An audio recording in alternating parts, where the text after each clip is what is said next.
સૌ પ્રથમ આપણે ગૂગલ ક્રોમ ઓપન કરીશું. તેમાં આપણે ટાઈપ કરીશું ઇન્ડિયા પોસ્ટ.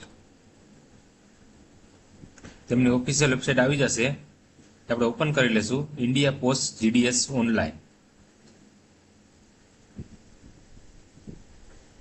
રજીસ્ટ્રેશન પર ક્લિક કરીશું. મોબાઈલ નંબર એન્ટર કરી દેશું.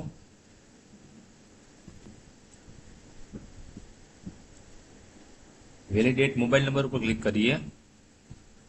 ઓટીપી સેન્ડ કરવામાં આવશે. ઓકે એન્ટર કરી દેશું.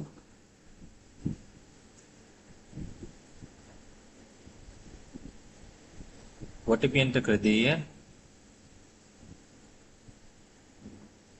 સબમિટ ઓટીપી પર ક્લિક કરીશું. ઈમેલ આઈડી એન્ટર કરી દઈએ.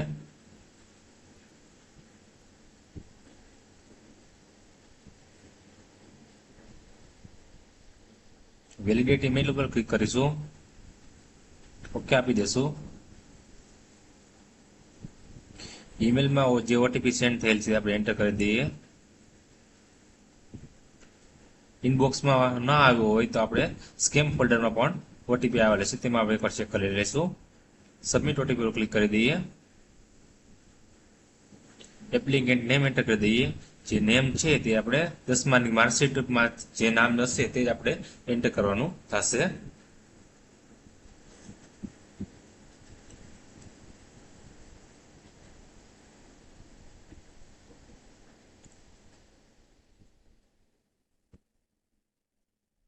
આધાર નંબર એન્ટર કરી દઈએ.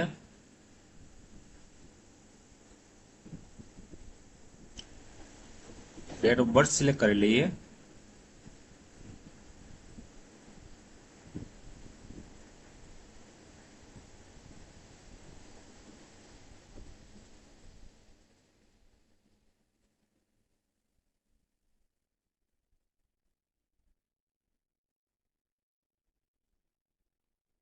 સિલેક્ટ કરી લઈએ.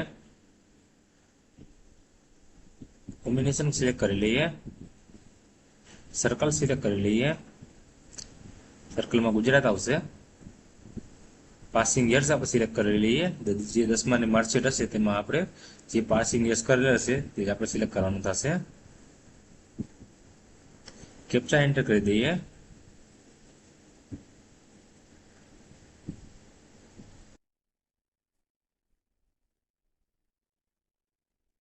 સબમિટ ઉપર ક્લિક કરીશું. ઓકે આપી દેશું.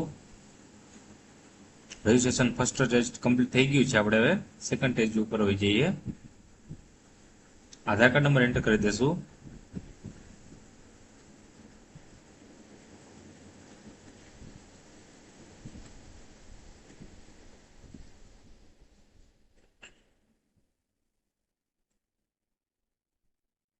ડિસેબિલિટી સિલેક્ટ કરી લઈએ.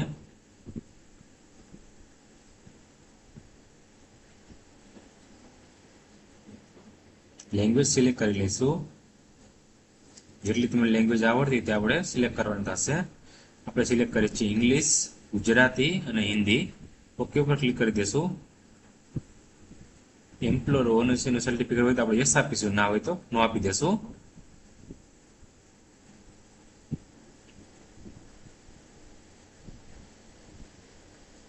આપણે ફોટો અને સિગ્નેચર અપલોડ કરવાની થશે. જે બાજુમાં સાઈઝ દર્શાવેલ છે તે સાઈઝનો અપલોડ કરવાનો થશે. આપણે ફોટો અપલોડ કરી દઈએ. સિગ્નેચર અપલોડ કરી દઈએ.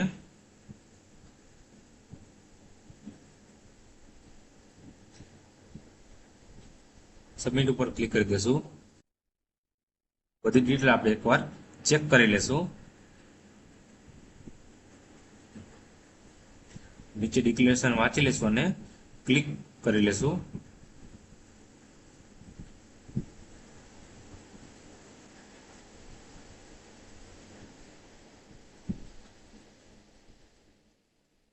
સબમિટ આપી દઈએ. રજીસ્ટ્રેશન નંબર આવી ગયેલ છે. કન્ટિન્યુ ટુ એપ્લાય પર ક્લિક કરી દેશું. સર્કલ સિલેક્ટ કરી લેશું. સબમિટ ઉપર ક્લિક કરીશું. રજીસ્ટ્રેશન મોબાઈલ નંબર પર ઓટીપી સેન્ડ થયેલ હશે. ઓકે આપી દઈએ. ઓટીપી એન્ટર કરી દેશું.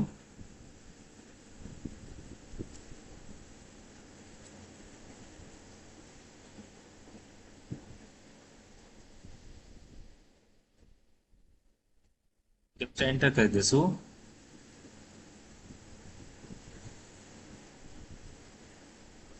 નેક્સ્ટ ઉપર ક્લિક કરી દઈએ. આપણે એડ્રેસ એન્ટર કરવાનું થશે.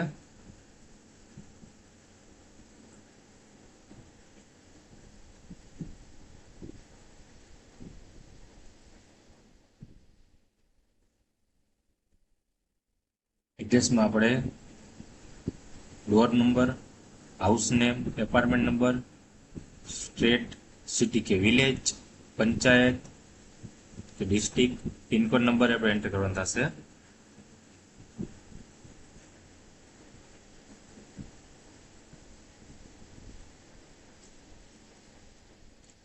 કોમ્બિનેશન એડ્રેસ અને પરમનન્ટ એડ્રેસ સેમ હોય તો આપણે સેમ એઝ કોમ્બિનેશન એડ્રેસ પર આપણે ક્લિક કરી દઈશું.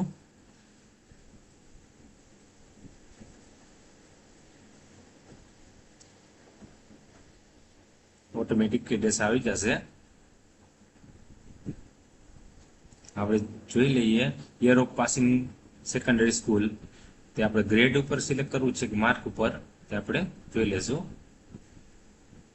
આપણે માર્ક સિલેક્ટ કરીએ છીએ. સિલેક્ટ રિજેક્ટ ટાઈપ આપણે સિલેક્ટ કરી લેશું. માર્ક સિલેક્ટ કરી લેશું. આપણે માર્ક એન્ટર કરવાના થશે. સોશિયલ સાયન્સ અને ટેકનોલોજીમાં કેટલા માર્ક આવે છે તે આપણે એન્ટર કરીશું. 100 માંથી કેટલા માર્ક આવે છે એન્ટર કરવાના થશે. સોશિયલ સાયન્સમાં કેટલા માર્ક આવે છે તે એન્ટર કરવાના થશે. મેથેમેટિક્સના એન્ટર કરવાના થશે.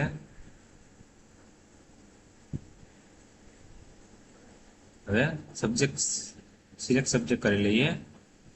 ગુજરાતીમાં કેટલા આવે છે તે આપણે એન્ટર કરી દઈશું.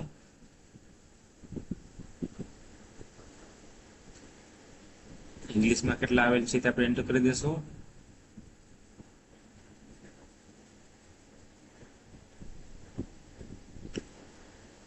આપણે ધોરણ 10 માં હિન્દી કે સંસ્કૃત જે વિષય સિલેક્ટ કરેલો હોય તે આપણે સિલેક્ટ કરીને એન્ટર કરી દઈશું. અને ફક્ત આપણે 10 પાસ ઉપર જ ભરવાનું થશે. 12 પાસ ઉપર ભરવાનું થશે નહીં. સેવ એન્ડ કન્ટિન્યુ પર ક્લિક કરી દઈએ. ઓકે આપી દેશું. આપણે ડિવિઝન સિલેક્ટ કરવાનું થશે. ગોંડલ ડિવિઝન સિલેક્ટ કરીએ છીએ. ગોંડલ ડિવિઝનમાં જેટલી ભરતી હશે તે બધી દર્શાવી દેશે. આપણે સૌપ્રથમ આપણે કેમને પ્રાયોરિટી આપી છે તે આપણે સિલેક્ટ કરીશું. આપણે ઓબીસી કાસ્ટમાં જે ફોર્મ ભરેલ છે એટલે આપણે ઓબીસીમાં જે ભરતી હશે તે જ આપણે સિલેક્ટ કરીશું.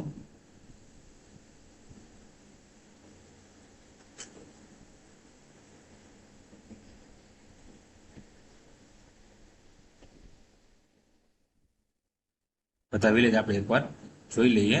ફર્સ્ટ આપણે રામોદ પ્રાયોરિટી આપીએ છીએ.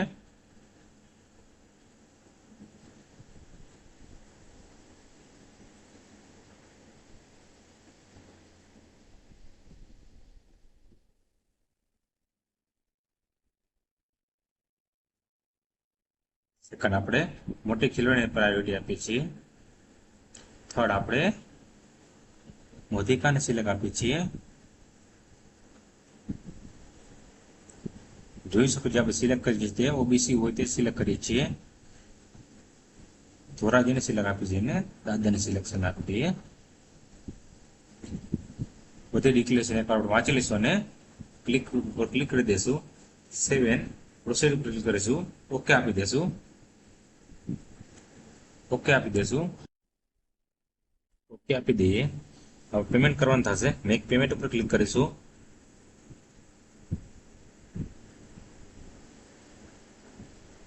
જેને તો પેમેન્ટ કરવું હોય તે પેમેન્ટ કરી શકો છો. પણ પેમેન્ટ કરી દઈએ છીએ. Application submit successfully. ઓકે ઉપર ક્લિક કરી દેશું. તમે જોઈ શકો છો પ્રિન્ટ આવી ગયેલ છે.